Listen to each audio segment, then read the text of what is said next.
Hello there. I fit all of my testing into one morning this week.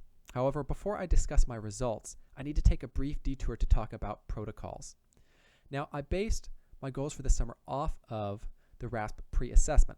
However, I was not able to find the protocols for that assessment, so I have substituted in the protocols for the Army's old physical fitness test, the APFT. Yes, the test is out of date and has been replaced by the ACFT, but it still has a couple of things going for it.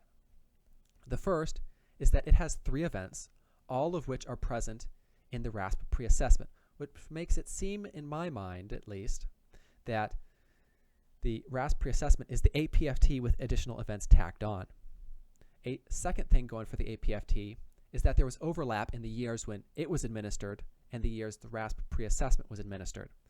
And so it makes sense to me that they would be based on this same research body and would have similar stipulations for things like push-up, sit-up form, rest times, or running courses.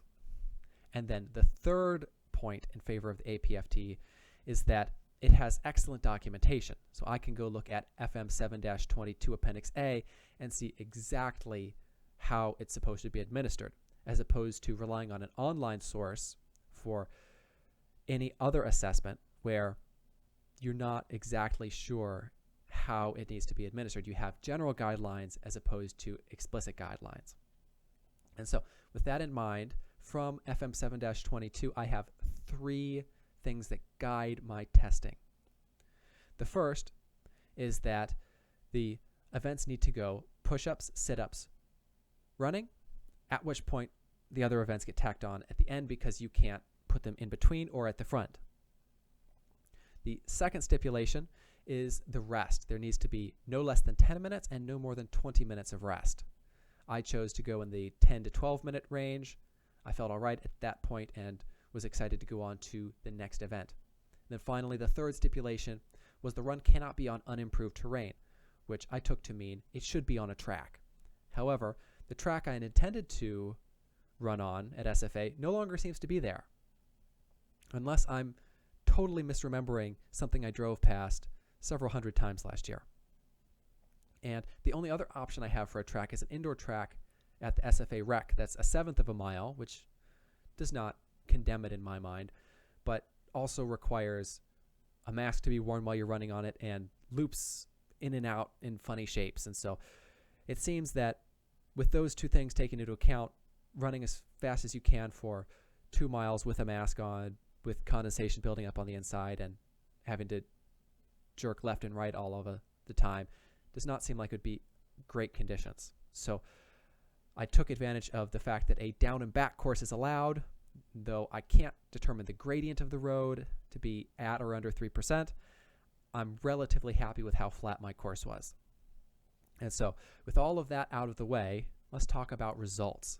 So push-ups came first. I had 2 minutes and I managed 43, which is 1 worse than last time, 4 worse than my best this summer, and is 10 away from the RASP pre-assessment minimum of 53 and 17 away from my goal of 70. So not awesome, but also not too far off where I have been this summer. So perhaps not too surprising. After about 11 minutes off, I had sit-ups, which came in at 39. And while you might be thinking, well, this is worse than last time where I managed 47,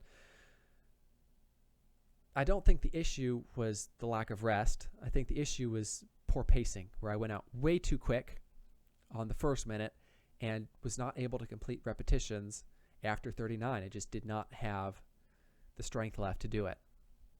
And so a little bit of pacing there, but definitely, regardless of the pacing, would have been a failure at achieving the RASP minimum of 63, so off by 24 there, and then my goal for the summer of 80, which puts me 41 off. So definitely a failure to achieve the goal, but worse than it could have or should have been if I'd paced properly. After about 12 minutes off, I had the run, which came in at 16 minutes, 37 seconds, and an extra 1/10 of a second, which puts me 2 minutes, 7 seconds off of the RASP minimum, or the pre-RASP minimum of 14:30, and 3:37 to 4:37 off of my goal time of 12 to 13 minutes. And while I was disappointed in the first two failures on push-ups and sit-ups, I was actually quite pleased with how the running turned out. It hurt a whole awful lot, which makes me think that I was definitely running towards my maximum. Maybe not quite there, as I didn't seem to be able to have any extra kick at the end for a little bit more sprinting, more speed. But overall, I think it was a good run. And I think failure to meet the goal, at least in terms of the 12 to 13 minute goal for the 2 miles, is just lack of experience in running, meaning I set a poor goal. And so I think that's the reason I'm not too disappointed with this, though I did still fail to meet the minimum. And so not ideal, but definitely a whole awful lot of progress, given that when I tested a mile run, 10, 11 weeks ago, it came in at about 10:30, which would have meant my best time then for 2 miles, the best possible time, I should say, was 21 minutes, which is way off. So I've improved at least 4 minutes in the past 10 weeks or so, which I think is excellent progress. And I would not be surprised to see the run get into acceptable standards in the next 2 or 3 months. Next, after about 10 minutes off, came pull-ups, where I managed 2. And I think at this point it was just being tired.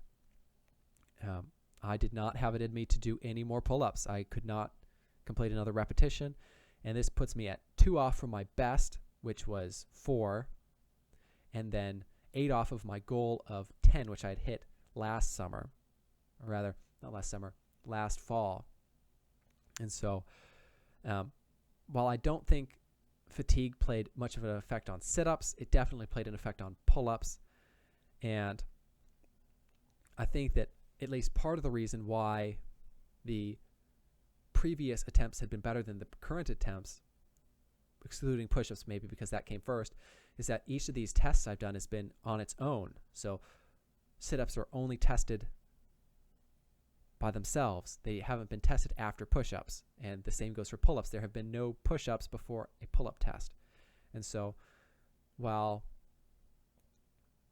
it is perhaps a little bit misleading to say that I did half of what I've been able to do, it is a new protocol here. So it isn't exactly apples to apples. It's apples to like orange apple hybrids, where it's the same event, but it's coming fourth in a list of events that wear me out. And so perhaps the 4 is not truly representative of my ability given where it has to come in that hierarchy. And then for rucking, I decided against doing it again. I was in pretty bad shape after the last time I did it, and I had already met that goal anyway. I had managed 69 minutes, 52 seconds for the 6 miles, which puts me 5 minutes, 8 seconds ahead of my goal time of 75 minutes, and 20 minutes, 8 seconds ahead of the pre-RASP assessment minimums. And so I felt that there was not a whole lot of improving on that, especially given how tired I would have been there.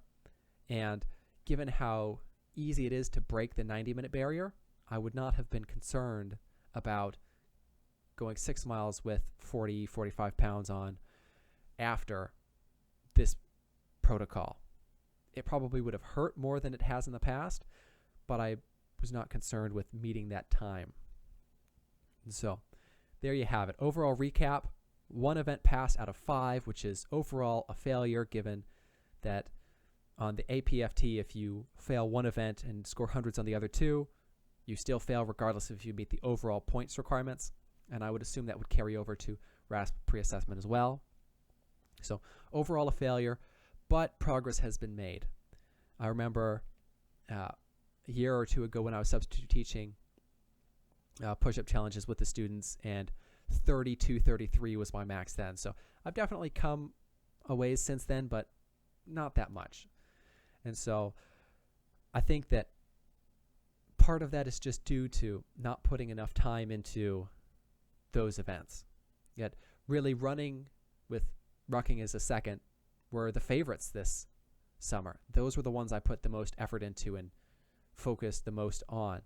And I think that I could meet those other standards, the push-ups, sit-ups, pull-ups, if I'd put more time into them. but I'm not sure how that would have affected the running. Would the running have been, say, 17 or 18 minutes instead? Still a failure, but more of a failure. And so overall, I think it was all right improvement, but that more needs to be done. And I'm going to try and continue this over the fall semester. Things are looking like it'll be rough in terms of time to do it, but being in good shape has so many benefits to it that I don't want to give it up. Plus, I've gone from a person who hates running to a person who actually enjoys running. And so I think that that is perhaps the biggest win of this summer. And so hopefully you have enjoyed this series. Perhaps you've learned something from it, maybe something not to do instead of something to do, perhaps avoiding my mistakes. I hope that whatever you end up doing, you can set some goals and strike out to achieve them. Not everything is in achieving the goal, but in making progress towards the goal. And so, with no episodes of this left to come, until next time, cheers.